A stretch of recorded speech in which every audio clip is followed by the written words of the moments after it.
Welcome. My name is Sean Wilson from Crossfuze. Today we're going to present the Smart Launch for ITSM introduction. Throughout our time together, you'll be hearing just a bit about who Crossfuze is. We'll also be explaining the genesis and what's included in the Smart Launch for ITSM. Then I'll turn it over to Jacob Anderson, my technical resource today, who will walk us through a live Smart Launch demo. When that's complete, we'll go ahead, come back together, and wrap up. So first, a bit about Crossfuze. We are proud to say we're a ServiceNow only implementation partner. Everything in our company is based on the platform. We do have discrete business units. The first one is our consulting group. These folks are focused on helping our clients realize the vision and how best to optimize the platform, whether that's in helping prepare roadmaps or consulting engagements around specific processes, developing business cases, or helping them drive adoption through organizational change management assistance. Of course, our implementation group, world-class thought leaders in this space, proudly one of only a few gold partners in the ecosystem. We also have a discrete support group. This is a group that offers post-go-live training for customers that would like to outsource that in an affordable and efficient way. We also, from that group, offer various levels of training, whether it's ServiceNow specific or more broadly, ITIL or ITSM. Lastly, and one of the things that I think really differentiate us at the company level is our managed service or our operations group.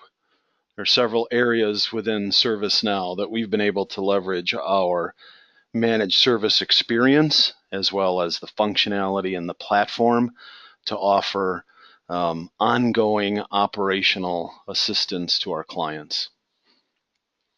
As far as where we are, we're a global company spread across the world.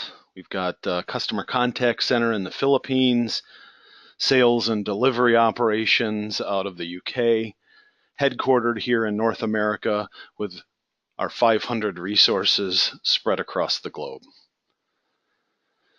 I often get the question, what makes Crossfuze different? Well, hopefully you'll learn a little bit more about this in our time here together today. But a few of the highlights. We've been working in the outsourcing or managed service space with IT organizations for 17 years. And certainly when you do it that long, you have a deep and intimate knowledge of what drives the sort of outcomes that clients are looking for. Specific to the ServiceNow ecosystem, we counted up once all the implementations that our employees have touched, and it's well over 1,000.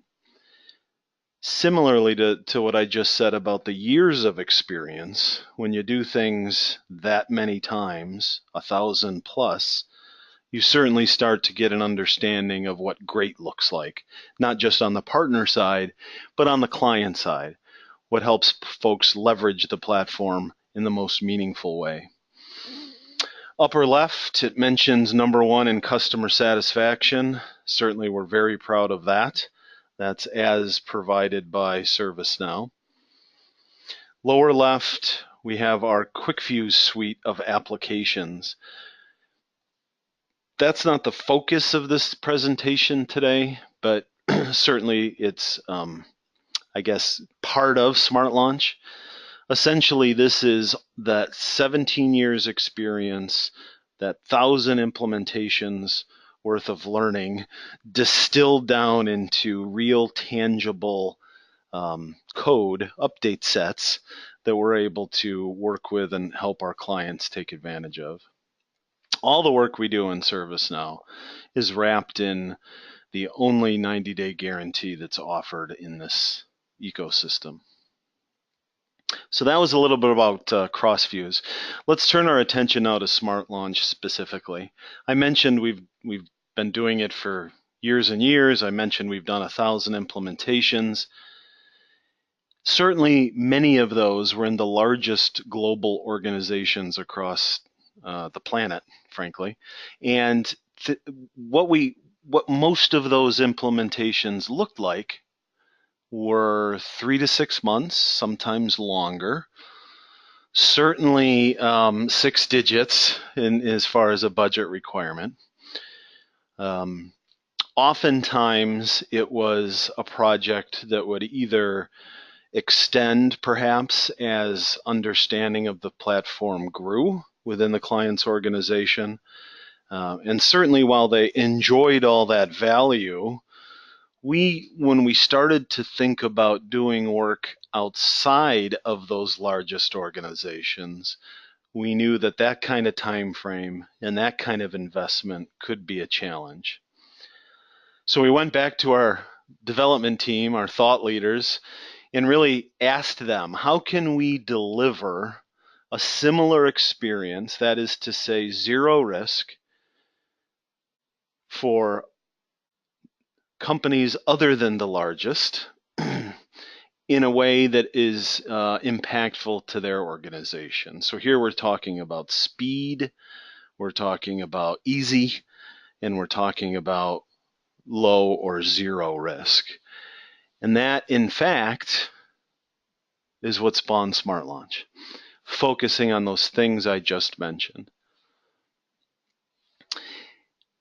Standing up the applications in ServiceNow is certainly a critical component, but we know having only the ability to do that isn't enough. We have to be able to drive that project and lead and teach while we're doing it.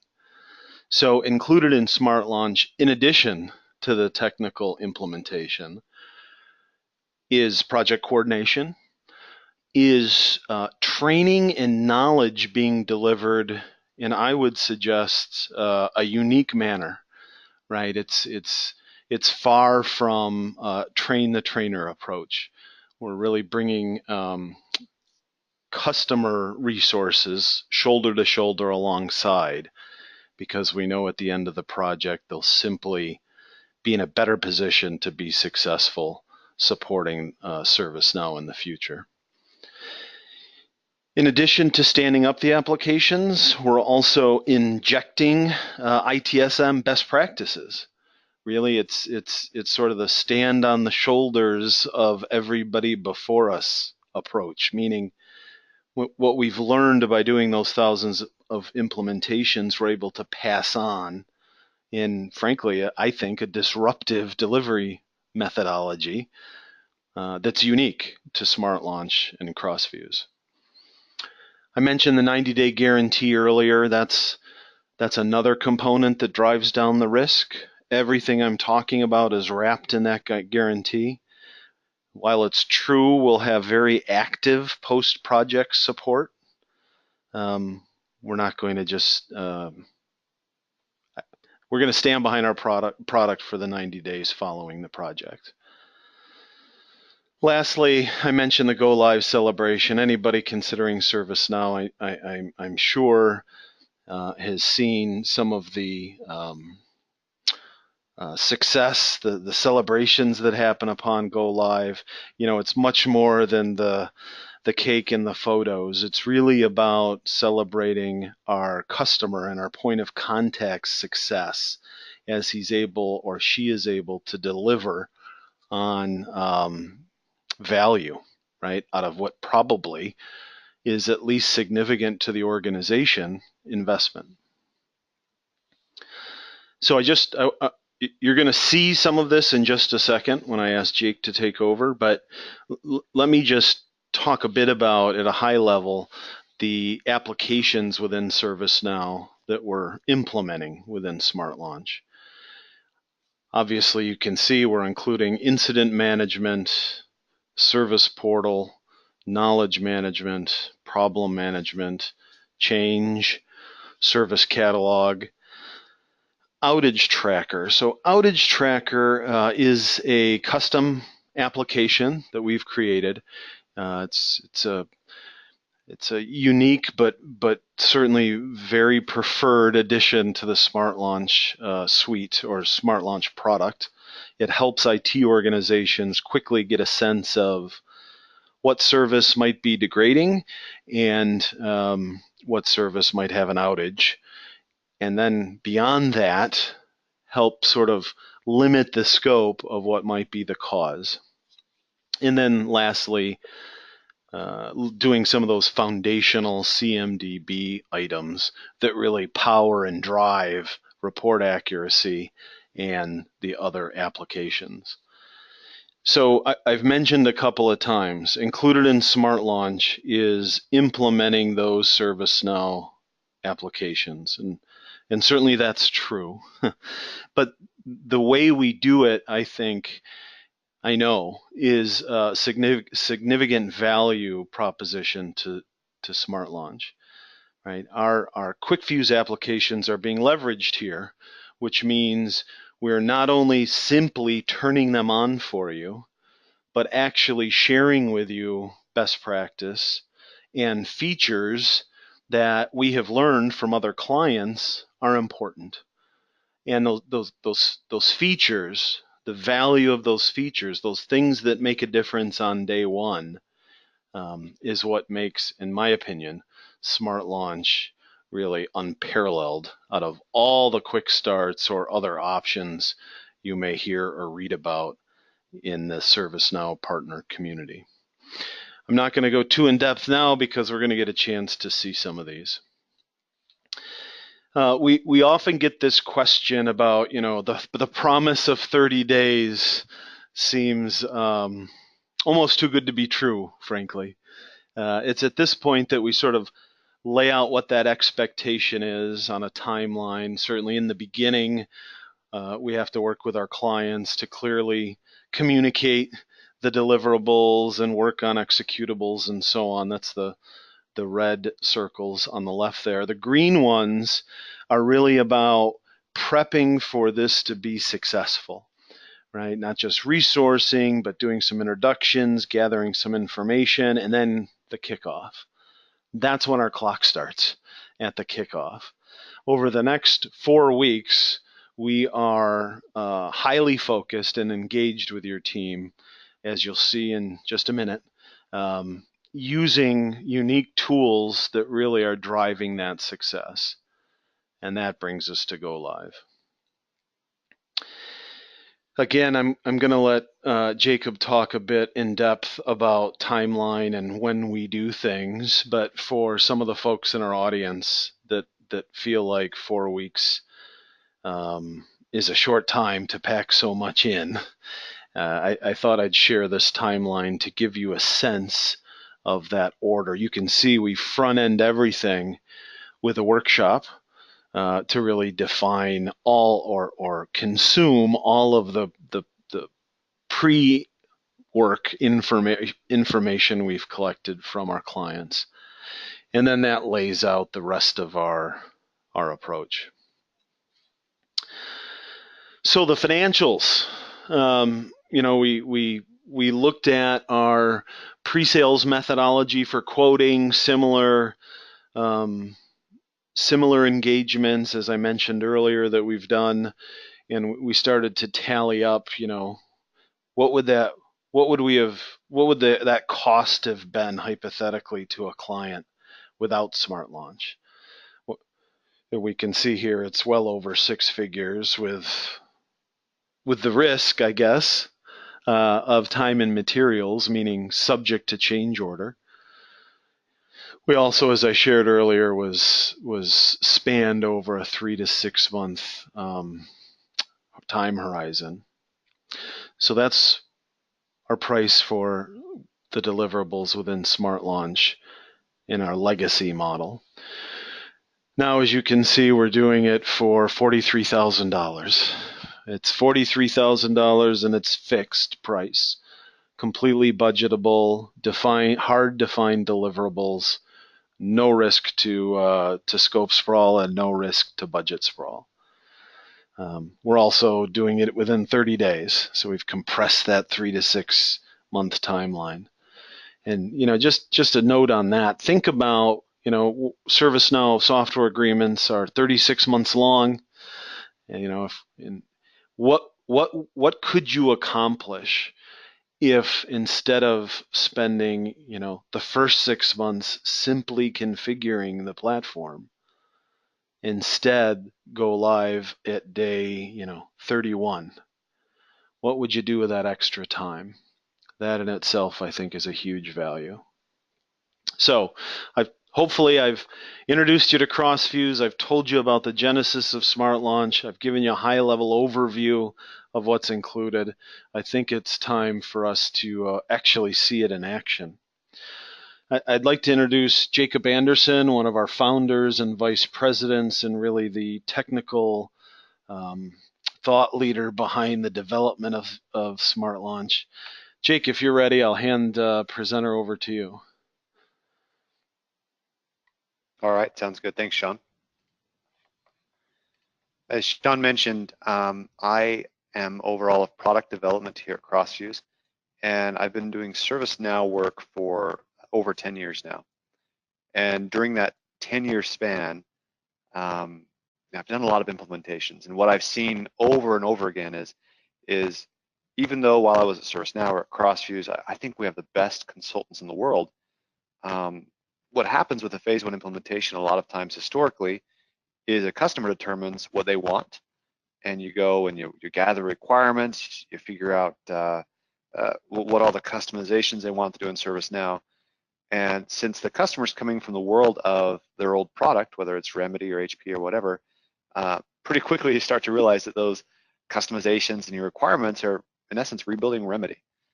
And so what we're trying to do here is make sure that you get a solid implementation that's really leveraging what ServiceNow is best at. And that is a very powerful, cohesive platform built on top of a CMDB that's really enterprise ready. And so what we do for Smart Launch is we try to take advantage of that and implement in a way that's consistent from customer to customer, applying all those best practices that we've learned over the years. And so one of your first questions is probably, how do you implement this? So one of the first things we do is in your fresh new ServiceNow instance, we lay down a product called Crossfuze Smart Launch. This is how we manage your project. And we have a status page, which is our dashboard. And together, we come here almost every day and we view how we're tracking towards completion. And so the status goes from green, yellow to red, depending on how our implementation status is going. We have a timeline, which we honestly discuss almost every time because 4 weeks is very quick. And so the time to load your core data or to configure your service portal, that time flies. And so we want to make sure that we're not falling behind and that if you need help or if we need further clarification, that we get on that right away. And on this, if all the tasks aren't completed when the date occurs, then those components turn red. If we're in the middle of that right now, it turns blue, and if it's in the future, it's green. And then one other thing is, again, a big part of this is to be prescriptive on how we do the implementation. You don't want your implementation to be different depending on which consultant's doing the implementation, right? You want it to be the same as everybody else got that we're very, very happy. You want to make sure that you upgrade really well with ServiceNow well into the future. That's the whole point of this. As compared to if somebody's doing random customizations to your instance, you may not upgrade as well as you would if it was done in a thoughtful way like we're doing here. And so we also have a bunch of tasks that we're going to work on together. And these tasks are very well detailed that allows you to go through those and mark as complete as you're done. So one thing that we do as part of this Smart Launch deployment is we work together. We expect you to have 1 or 2 technical people that have taken the ServiceNow Foundations course and that are willing and scheduled to work with us and have the time allotted to do so. This is an aggressive time frame. Our idea here is when we walk away, when this implementation is over, we don't want you to have no idea what just went into your instance, or you shouldn't need to call us to add a field to a form, right? The idea is your ServiceNow admin, or who's going to become your ServiceNow admin after the implementation, should know exactly what into your instance and be able to manage this very well going forward. And so we assign a lot of tasks to the ServiceNow admin, and we work through them together. And if he or she gets stuck, we teach and we get past that. And so again, we try to be very detailed on what these tasks are so that it can also be a learning and training experience. And that's all included as part of Smart Launch. All right, so what's in Smart Launch? As Sean mentioned, there are a lot of components that are part of Smart Launch. And because every customer wants to do something a little bit different, some want to do incident problem change, others maybe incident and service catalog, we lay down all of this for you. Now that does not mean that you need to go live with every component that's listed here. We'll still deliver it, we'll still configure it, and we'll still provide documentation for it. But oftentimes customers want to perhaps release with incident, service catalog, knowledge, a few things like that, and then in the future roll out problem. In the future, perhaps knowledge, depending on what your intent is. But the idea here is we're flexible, and we will deliver documentation videos to show you how to roll it out to your customers and how to use it in case you decide not to release that during your go live date.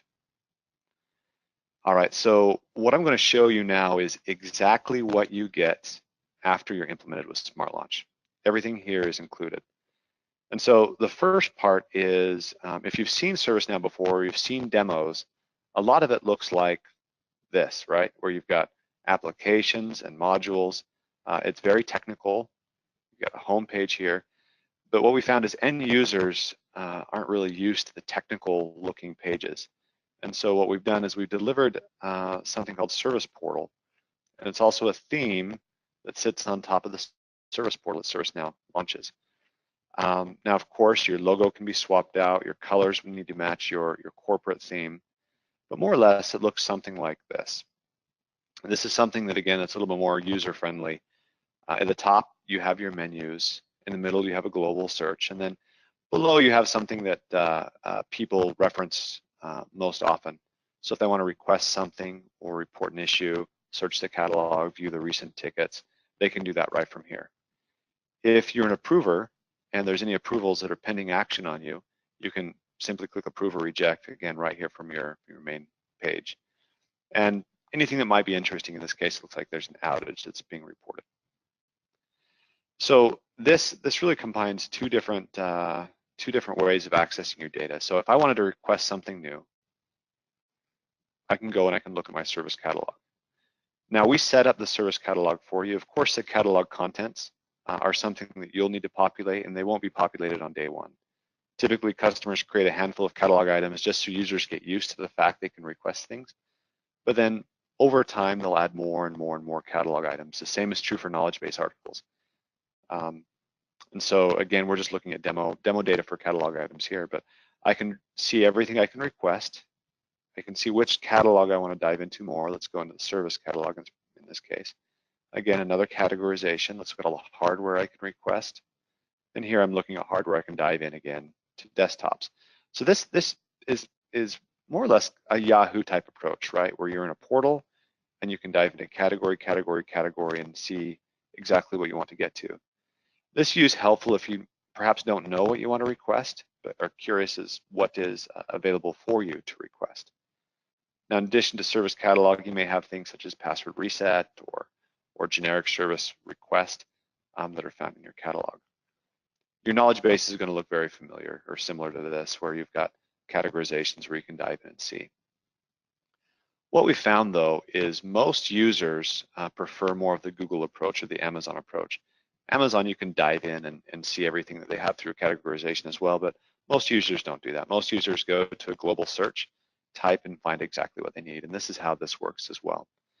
So we've set this up to work across all, just to search all of your knowledge bases and all of your service catalogs, or all of your catalogs, and only show you items that you should have visibility to see.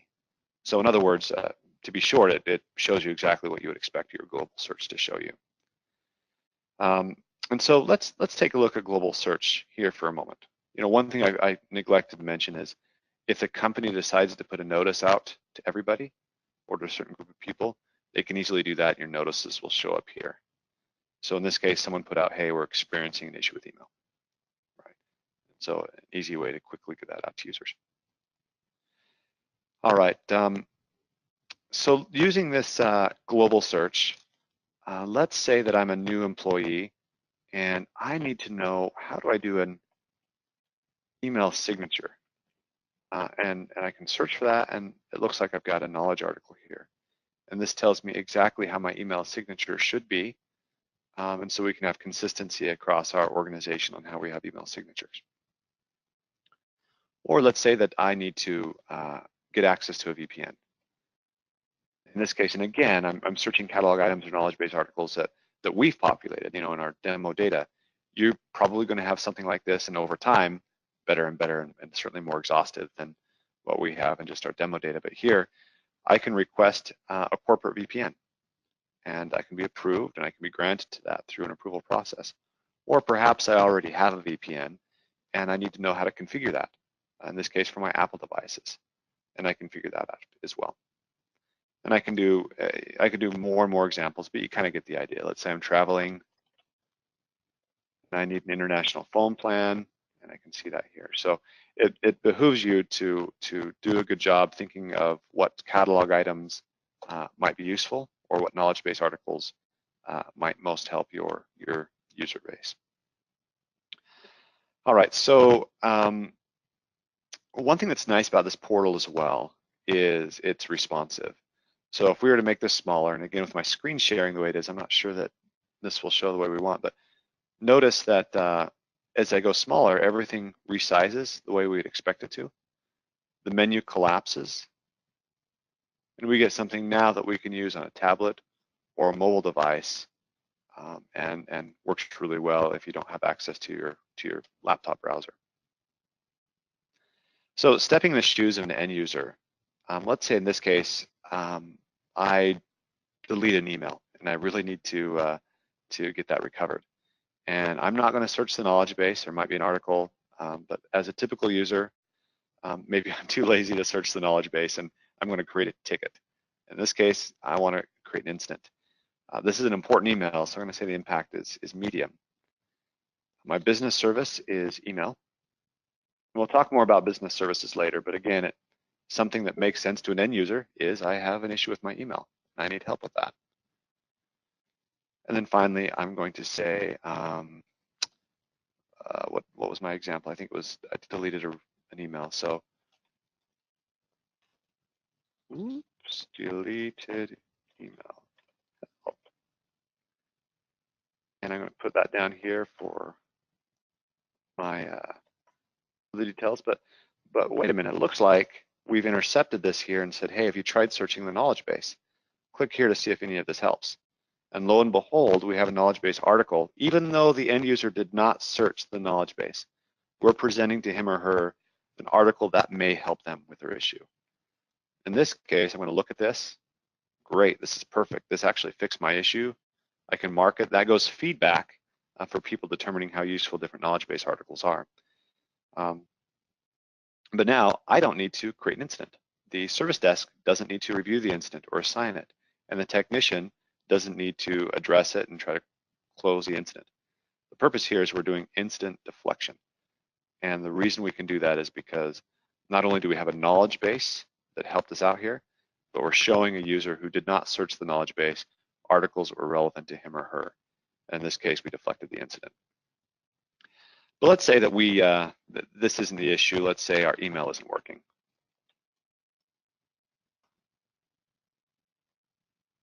And I'm going to say the same thing here. The knowledge doesn't help me on this, and so I'm going to go ahead and submit. Looks like I can view the ticket if I want to and have a conversation with the agent that ends up picking it up. And when the agent responds, I'll get it in real time here, and I can view the details of this incident there as an end user.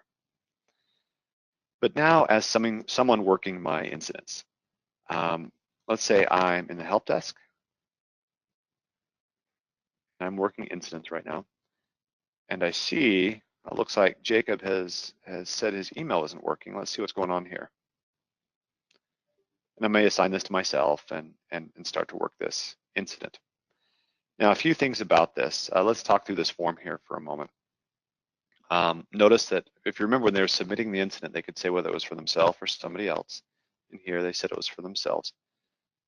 If this user had a location, and in this case LDAP or a user record, that would automatically populate here. The business service that they specified comes through here. And then remember, the end user determined what the impact was. Now I'm logged in as admin, and so more fields are open to me than would be to a help desk agent. But the end user and only the end user determines the impact. IT and only IT determine the urgency. And it's through a combination of both that the priority is driven, which is probably familiar to you if you're familiar with ITIL. And so priority is based on feedback from both the end user and IT. We can change the categorization on this if we wanted to, but in this case, it's just they need some assistance. And because I filled it in through the portal, this automatically set it to self-service. Had they sent an email to the ServiceNow instance, this would automatically be set to email, and so forth.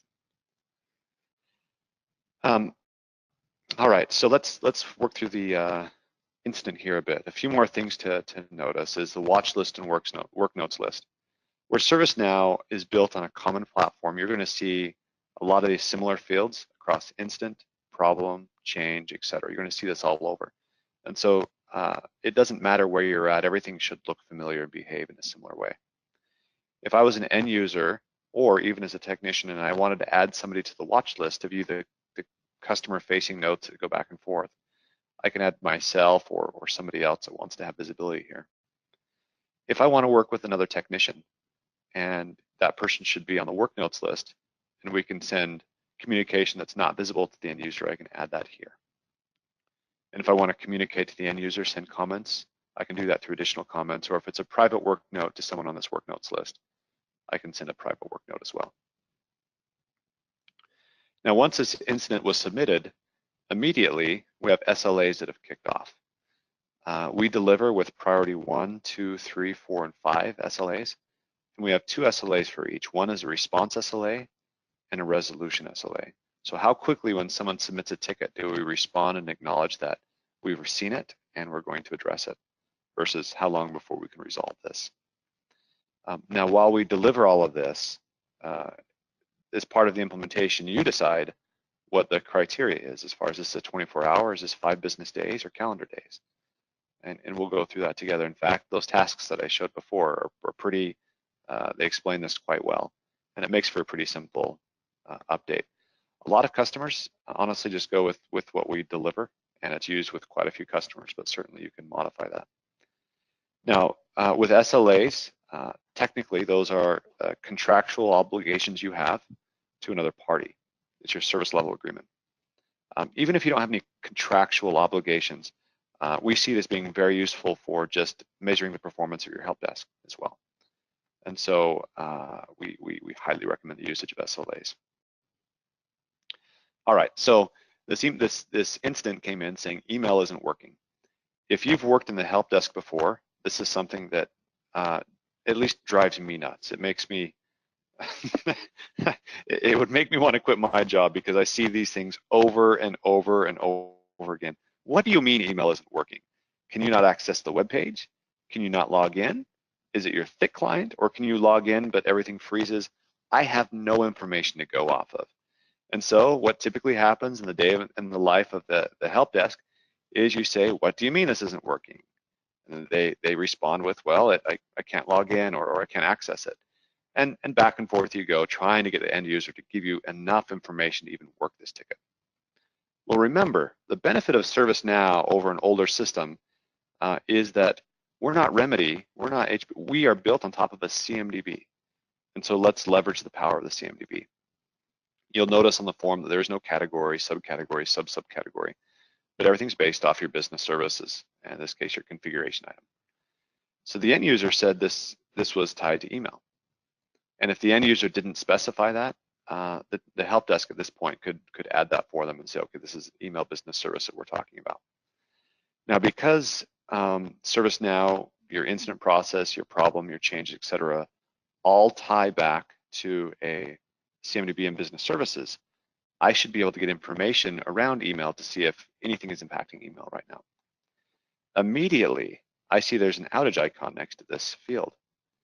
If I click on it, I see there's currently an outage. It started 7 weeks ago, and this is demo data, so I sincerely hope you don't have email out for 7 weeks, but the idea here is I can tell there's currently an outage against email. And so instead of the back and forth we go with the end user, I have a pretty good idea of what's going on. They say email isn't working. Well, there's an outage against email. And so I could say there is an outage right now against email. Perhaps something more explicit than that and share that with them. One more thing I'll show you is even if there wasn't an outage against email, if you remember, one of the main causes for incidents coming into ServiceNow for something being broken is recent changes. So something in the environment has changed that's interrupted service for somebody else. So we can also take a look at any active tasks that are going against email right now. So any recent changes, any problems, and any other incidents. And hopefully that can help me as a help desk agent kind of shed some light on, and maybe the end user was more clear in this, and I just need to know, is there any clues that will help me understand perhaps where to route this, or if I'm in this group, maybe where to begin to look to address this issue. But in this case, I'm going to say there's an outage right now. I'm going to save this record. All right, so in this case, I get a pop-up that says, hey, there's an active outage against this CI right now. The outage is recorded on another instance. So do you want me to, in essence, make this a child to that other outage incident? I'm going to say no right now just because I want to follow the incident flow and show you how an incident lifecycle works. If I would have said yes, the benefit of having this be a child to that other incident is if there's an outage against email, you might have a flood of incidents coming in saying, hey, I can't access email, email's down, whatever.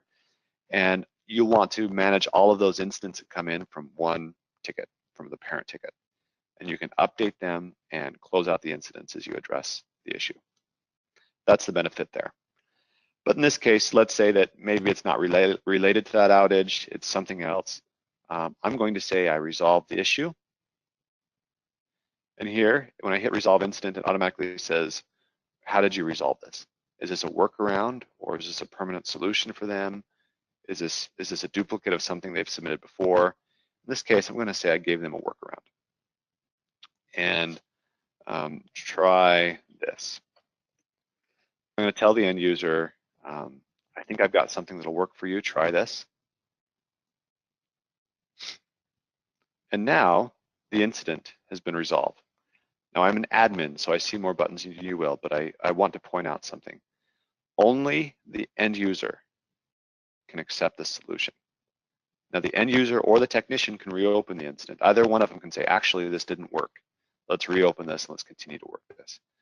But if this indeed works, the technician can't resolve this for the customer, but the end user can finally say, yeah, I accept this solution that looks like it works.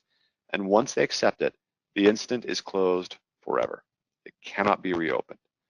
And if a month from now, the end user says, actually, that didn't work, they open a new incident, they can relate it to this, so they can get history relationship, but it is closed forever.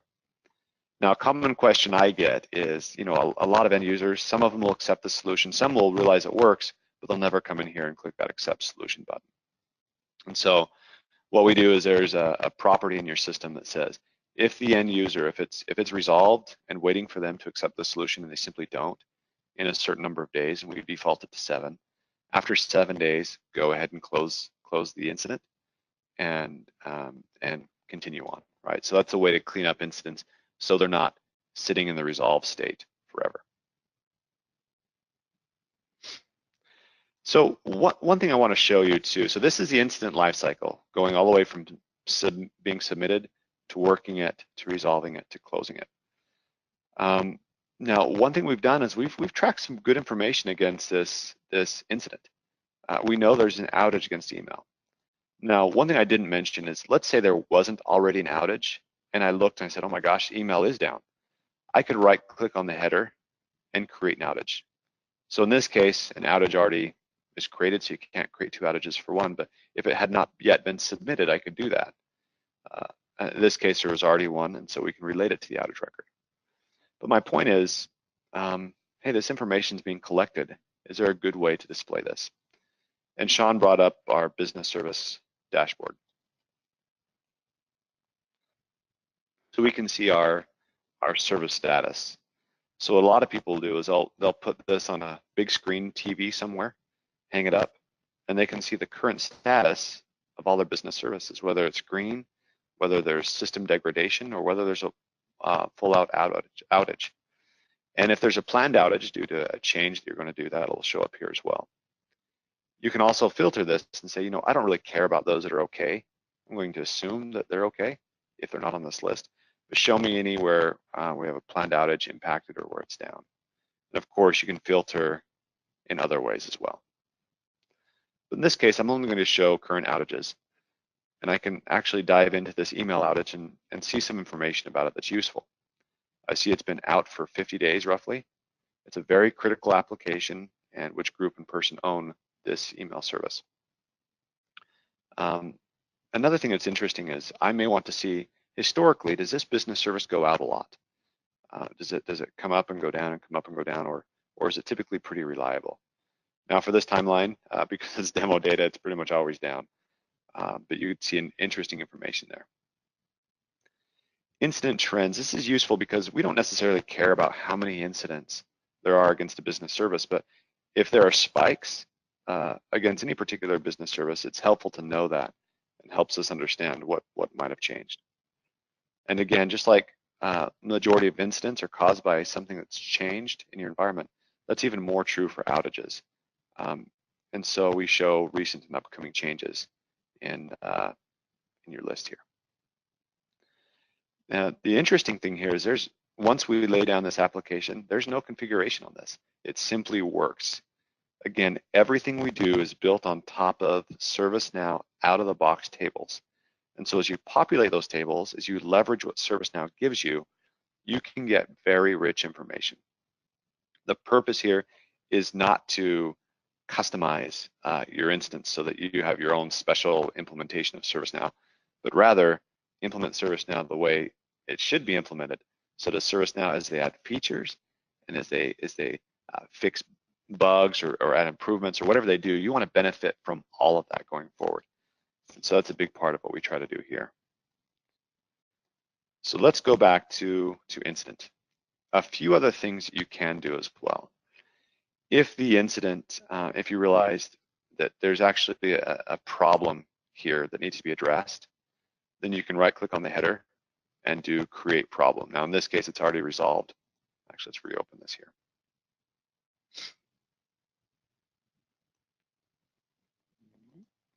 Oh, didn't work. Reopening.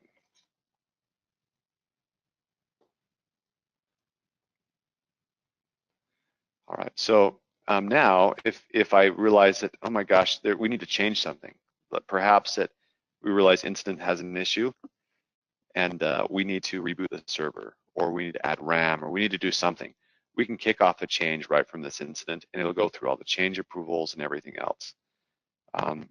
Any related records below will be found right here. So if there's a change that was kicked off, we could see it here. If you created a problem from this, you could see it here, and you have your relationships here. Now, the purpose for incident management is not to solve a problem. That has no place in incident management. ITIL says incident management is to restore service and get the end user up and running as quickly as possible. However, we want to capture, if we realize something is truly a problem, we want to capture the fact that it is a problem and have another team perhaps, or whoever it might be, work on that problem and find the root cause of why we're seeing these problems. So let's go into problem management.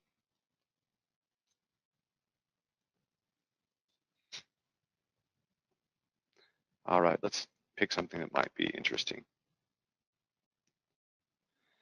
With problem management, again, it ties back to a business service, has states like you would expect. At the bottom, notice there are no SLAs.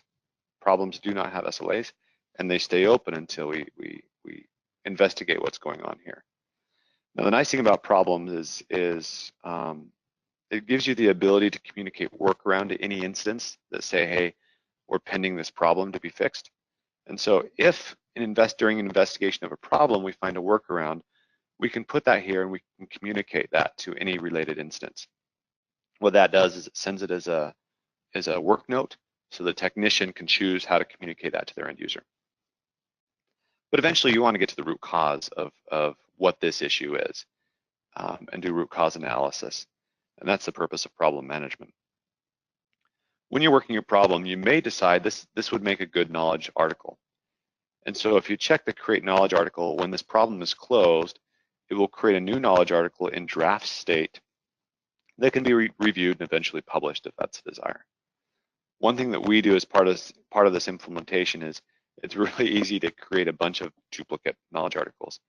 And so if you're going to create a knowledge article, we do a quick search here to see is there a similar article that you can better leverage, or is it indeed unique? In this case, we may say it's unique. Problem management is pretty simple. A lot of people choose to do this, however, in phase 2 because this is somewhat new to some organizations. Other people choose to do this in phase 1. So with problems, one thing that we have added as part of this implementation is what we call a trend watcher. What I've shown you so far is a technician that said, oh, I realize there's a problem, let's create a problem from this. But you may have a large set of help desk users or people in IT that don't necessarily have perfect visibility to what other people are doing. And so we try to put some artificial intelligence or some logic around problems that get created so we can create those in an automatic way as well. So we deliver with this configured for you. It looks like our demo data isn't configured here, but we could say, and this is very common, let's watch the incident table and watch the business service field. And if we have more than 10 incidents come in against a particular business service like email or SAP or whatever, over a 60-minute time frame, go ahead and create a problem. And again, we create one of these records for you for creating problems. But the idea here is now it doesn't take a technician to know whether they've received a bunch against email and there might be a bigger problem that needs to be investigated. Here, the system can be smart enough to watch your incidents that come in, trend it on the business service field, and see if there's anything out of the ordinary. And we can trend it via trend field, or we can set conditions. This is pretty feature rich, but if you're using problem management, this is a helpful way to determine what problems might exist in your environment. All right, let's move on to change management. I know I'm covering a lot in such a short time, but as a high level, I want you to understand what we deliver as part of our typical Smart Launch implementation. If I were to create a change, no matter how I go about creating a change, whether it's from this or list view or whatever, we intercept that request and we ask you what type of change are you wanting to create. The change everyone thinks of when they think of change management is your comprehensive change, where you get approvals from different people. It's finally approved by the CAB or change manager. You have planning steps, back out steps, etc., and then finally goes in. And that's probably what we'll talk more about today because that's a change everyone's more familiar with. Once you've done a comprehensive change a few times, then it can become a routine change. And that's where you've done this, you know what the risks are. It's somewhat repetitive, but we don't need as many approvals this time because it doesn't have the same type of risk the comprehensive has. Standard changes are pre-approved change. So if it's something that someone has given approval that you can do this whenever you need to do this, a lot of times they're low risk, they're simple. We've done this before, and it just wastes people time to approve it. But what we don't want to happen is for people just to make random changes in an environment because they know they can and they don't require approvals. We still need to track every change that goes into the environment. And so this is a way to say, okay, here's our pre-approved list of changes that we're allowed to do, and it doesn't require the same approvals or no approvals in this case. We're just documenting it. And finally, there's an emergency change, and you're all probably familiar with this. It's something where there's perhaps an outage or something that's a big deal that we need to get a fix in there right away, and we can't wait for what we would normally do with comprehensive change.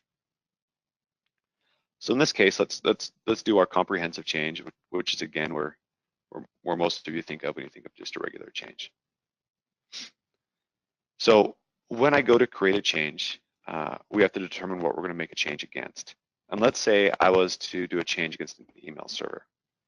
Now, one thing I do want to point out is we do have the ability to, instead of just an individual machine that we're going to do a change against, let's say it was Patch Tuesday or something, and we need to patch all of the Windows servers. We also support CMDB groups. So I could say, on my Windows servers, I'm going to do this change. And when you submit it for approval, it'll unwrap every machine that's into this list, and it'll be added to the change list. Now, in this case, I just want to do an email server. I'm going to say the risk is, it's 3, it's a moderate risk, and I'm going to add 4 GB of RAM. I'll give it a description. And again, you'll be familiar now with watch list and work notes list, comments and work notes, how they work, same with incident. Now I need to determine the schedule. I'm going to do this Friday, and it will be done on Saturday. Now here comes the part that everybody loves, and that's the documentation for what you're going to do. So this is what justifies this change. Here's how I plan on doing it. I plan on testing it afterwards, and how I am going to back this out if it doesn't work. I'm not going to fill this out here for a second. What I do want to show you is this takes time to fill out sometimes. And so we don't require these fields. They're not mandatory because you may not know all that just before saving your draft in essence. But if the time comes where you say, okay, I'm ready, and you request approval, it will not let you request approval without several things being filled out. So in this case, I'll fill out my backup plan. I'm going to request approval. All right, so notice the risk condition has changed from a 3 to a 2, and the reason is because of insufficient lead time. Now, changes have risk condition criteria. You can modify if you wish. We deliver with a few. But in essence, it's just saying if there's not enough lead time, we may modify the risk of the change you're about to do. That does not mean that an approver cannot approve it. We just want to make sure the approver knows that it's high risk because of this. Now, I'm an admin, so everything's open, but what everyone else sees is once you request approval, it is locked down. No one touches this until it's either approved or rejected. I can look at the list of affected CIs. In this case, we're just doing it against one. But if you remember, we tie everything back to business services. So as part of our implementation for Smart Launch, we help you load business services into your environment. Now, at a future date, you may also bring servers and workstations, or you might do that as part of this implementation. But at a future date, you might tie those relationships to the business services. And that's very powerful, it's very useful, and I would heavily recommend that, especially for your more important business services. One of the reasons to do that is shown here. So once approval has been requested, the system looks at what is being affected and traverses your business services to see if it supports any of these business services. In this case, there's 6 different business services that may be impacted by changing that one email server. And so Jared owns most of these, but Fred owns one of them. And so eventually we're going to need to get their approval to make this change because this may impact them. And that's part of the workflow that we're delivering to you as well. But first, we require a manager to approve this. So Mark Stenger, he's going to come in here and say, okay, I approve. Then after Mark, we get Fred and Jared. These are the service owners. And the system's smart enough not to send Jared 5 different approval tasks. It wraps them all up into one and shows all the business services that will be impacted for him. So Fred's going to say, hey, I approve. This looks good to me. And Jared, he's going to do likewise. And Mark, this is approved. Now, the comprehensive change, there's one final approval. That's your change manager or a member of the CAB. And you can go ahead and approve this as well. And notice this is now approved. And one thing I didn't show you is you could also view the calendar. You can do certain things. The approver might do this as well.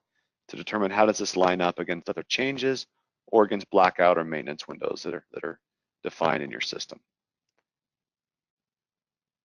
But in this case, the change has been approved and we're ready to start work. When the time comes to begin work, you can simply hit the Start Work button and we populate this actual start date here. And you can modify that if you started work before you actually hit the button.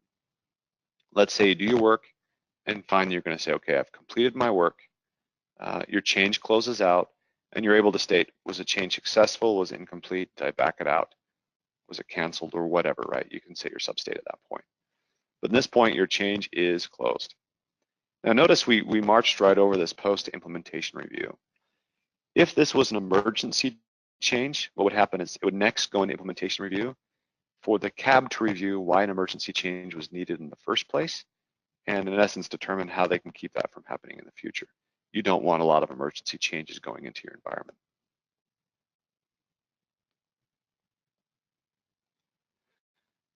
All right, a couple of other small things is if your change had tasks, if you wanted to do several tasks as part of the change, you could create some tasks as well, and all of that would go into items that you need to do before you were able to complete your change. There's a lot more I could go into change management. As you can see, it's thorough, it's well thought out, and has a workflow that most of our customers use. Now, some customers will modify the approvals slightly, but more or less, we run with this change process. All right, next, I'm going to discuss Service Catalog. The Service Catalog, if you remember, is a way for people to request something that they may need.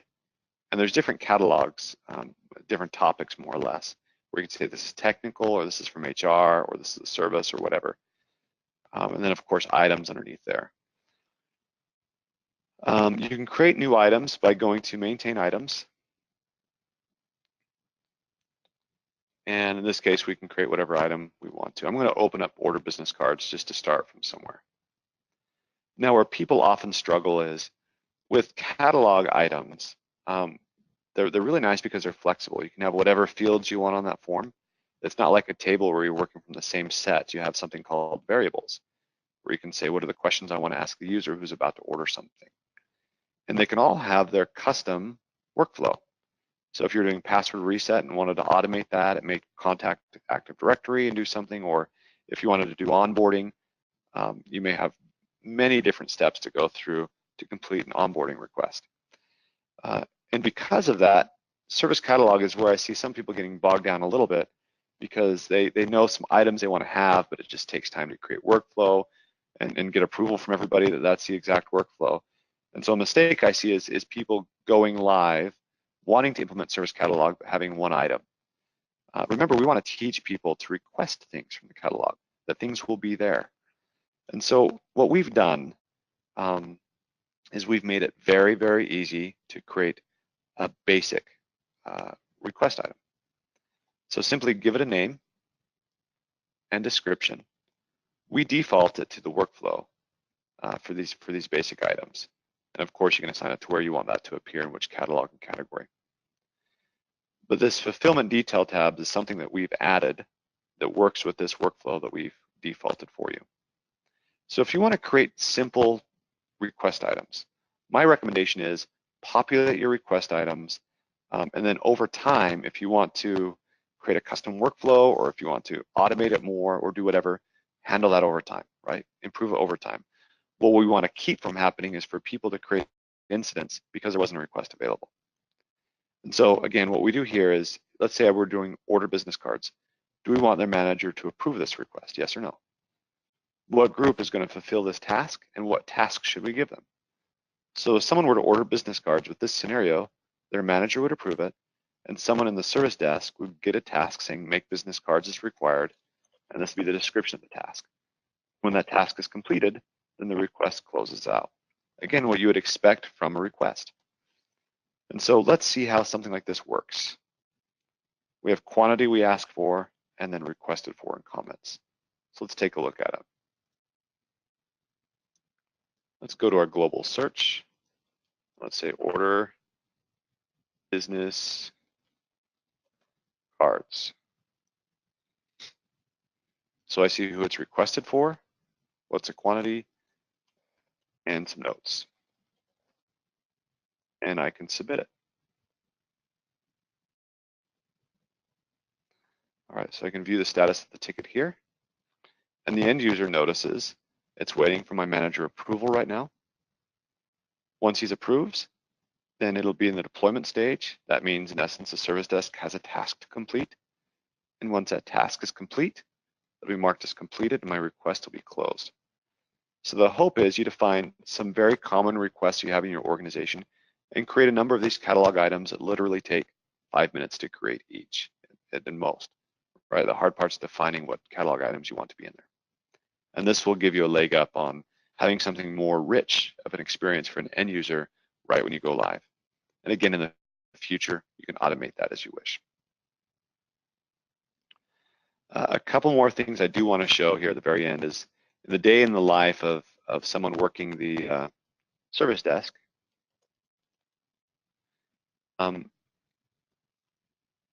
Because this is a cohesive system, I can look at my work. Nothing's assigned to me, but let me get rid of me filter here. And I can look at all the tasks that are assigned to, let's pretend me, let's match on Bo, let's pretend like I'm Bo for a moment. But I can see all the tasks that are assigned to me, whether it's a catalog task or any task. It could be incident, problem, change, or anything. And I can sort by priority. In this case, I have a critical and a high task I need to do. Or I could look at my group's work, and oftentimes what happens is you'll go to my group's work and you pick something that has not yet been assigned, assign it to yourself, and you can work at it from that perspective. But what we often see is, remember, we're basing things off SLAs a lot. So if you always work from what's the highest priority, there's some P4s and P5s that may never get done. And remember, they have SLAs against them as well. And so you can also look at my work from an SLA perspective, and you can sort based on which SLA is about to breach the soonest. And you can work in that direction as well. So what I hope you see from this is a fully functioning system that is set out for you to be able to go live and work in a cohesive way, well thought out way that's frameworked correctly so that you can implement new modules on ServiceNow in the future, and they'll work because it's built on top of the same framework that we're building on top of, that ServiceNow has delivered and expects us to use. All right, if you have any questions on this, please let me know. But again, this is something that we've had a lot of success with, and quite frankly, I think is better than a lot of those 3 to 6 month implementations, because the pragmatic approach and all the tasks that we complete that are consistent from customer to customer. Thanks, Jacob. That was every time I see it, I learn a couple more things. It was a great demo, and like you said, I hope that the folks watching this video understand, that Smart Launch is intended to really focus on that time to value and get you started, not just quickly, but in a way that is really foundationally superior, prepping you for the platform to gain more and more value in the future. As we wrap up here, for anyone watching, possible next steps. Certainly, we're prepared to meet and talk with you about all the deliverables exactly, deep dive around, what are the requirements or deliverables that are included in Smart Launch. If necessary, we're happy to provide a demo, perhaps focusing in a different area that would make sense to your organization. In any case, I'd encourage you to reach out to us through Let's Talk at crossfuze.com, and we'll quickly have somebody connect and get you routed to either myself or somebody on my team, or Jacob and somebody on his team. And with that, I'd like to thank you for your time in viewing this video. Have a great day.